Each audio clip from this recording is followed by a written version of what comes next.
Would you not buy a house because you didn't like the floors? Or maybe because you didn't like the color or the style of the kitchen cabinets? That may seem like a strange question coming from me because I am not a realtor, I am not an interior designer. But I'm asking that because I wonder how often that happens in relationships. I started thinking about this recently because I was talking to somebody who is in the process of purchasing a new home. When I inquired about what prompted them to start looking for a new house, they emphatically said, I wanted new floors. And I paused and thought, I mean, I like nice new floors too, but can you put new floors in your current home?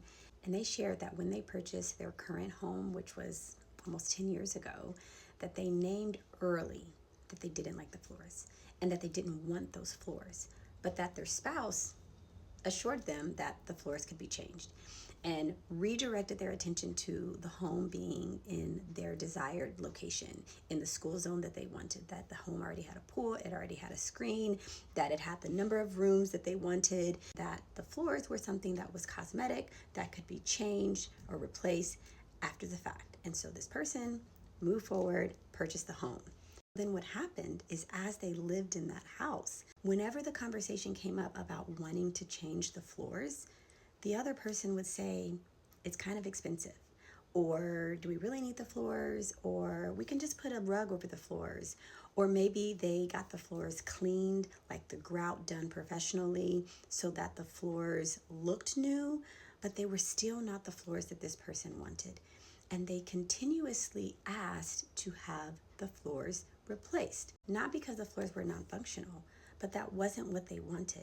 This exchange felt symbolic because it made me think about how this happens in relationships, where a person meets someone and they name or notice early something that doesn't really work for them, something that doesn't feel right, something that's misaligned, the floors that they don't really want, but then they convince themselves that the floors can be changed, that the emotional availability will change, the loose or porous boundaries with people outside of the relationship will change, their prioritization of work will change, their tidiness or their timeliness will change.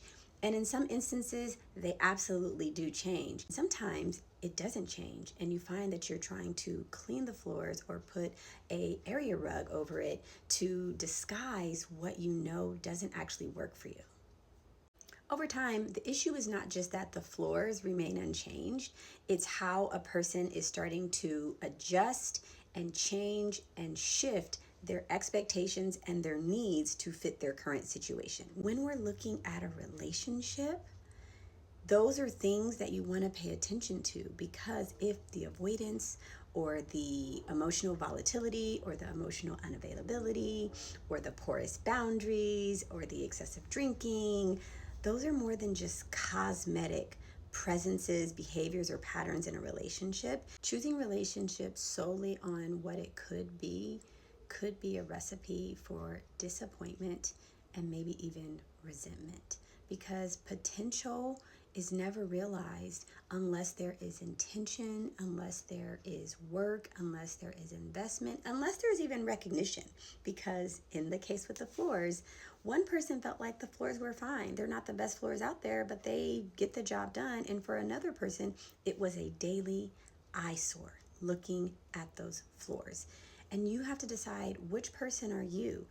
When you're looking at a person, or you're dating a person, or you're getting to know a person, and you start seeing things about them that you wish were different and that you hope would change during the course of your relationship, I want you to pause and ask yourself, if it never changes, do I still want to move forward in this relationship?